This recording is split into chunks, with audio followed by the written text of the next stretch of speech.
তো আল্লাহকে চিনে, যে তাকে চিনে সে তাকে মানে। আল্লাহকে যারা চিনে তাদেরকে কি বলে? আরবিতে আরিফ বলা হয়। আরিফ বিল্লাহ, যে আল্লাহ, যে বান্দা আল্লাহর মারিফত অর্জন করে তাকে বলা হয় আরিফ বিল্লাহ, আল্লাহকে চিনেওয়ালা। আছে না দুনিয়ার মধ্যে? আছে। আল্লাহ ওয়ালারা আছে, আল্লাহকে চিনে। আল্লাহর আরিফ বিল্লাহ আছে। নাম শুনছেন নি? হাজী ইমদাদুল্লাহ মুহাজির মক্কি রাহমাতুল্লাহ আলাইহি, ভারতের জমিনে গোলান শুনছেন নি?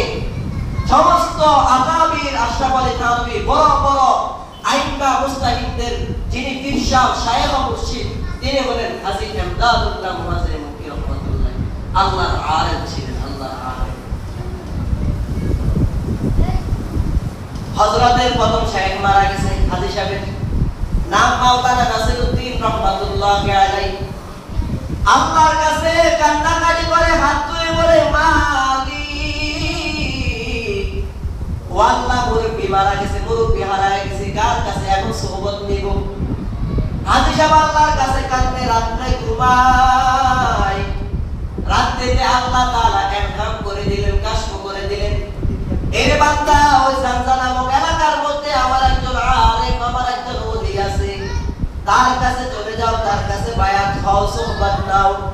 চলে গেলেন পরের দিন জানজা নামক জায়গায়। গিয়া দেখছেন একটা ছোট কুটির একটা ঘর, ওই ঘরের মধ্যে কিছু বাচ্চাকে পড়াচ্ছেন একজন মুরব্বি। দরজা থেকে দাঁড়াইয়া বলতেছে, আল্লাহ কেমন ব্যক্তির কাছে পাঠাইছেন? এটা একজন বৃদ্ধ, একজন মুক্তবের হুজুর। ওই আলেম, ওই নূর মুহাম্মদ সাল্লাল্লাহু রাহমাতুল্লাহি আলাইহি কাশফ হয়ে গেছে।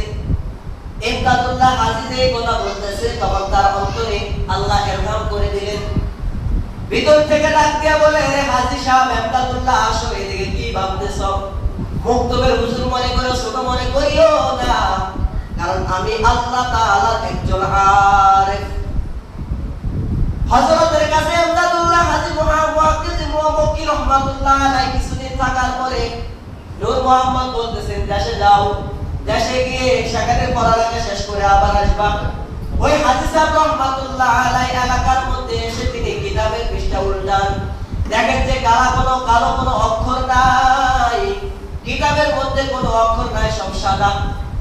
তখন আবার গেছে হযরতের কাছে, নূর মুহাম্মদ জানজানবী রাহমাতুল্লাহ আলাইহির কাছে।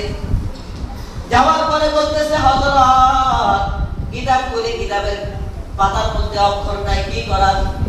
আল্লাহ ওয়ালারা তো ছিলেন, বুঝেন তো, আলেম ছিলেন। বলতেছে, এর ইমদাদুল্লাহ, তোমার পড়ালেখা লাগবে না,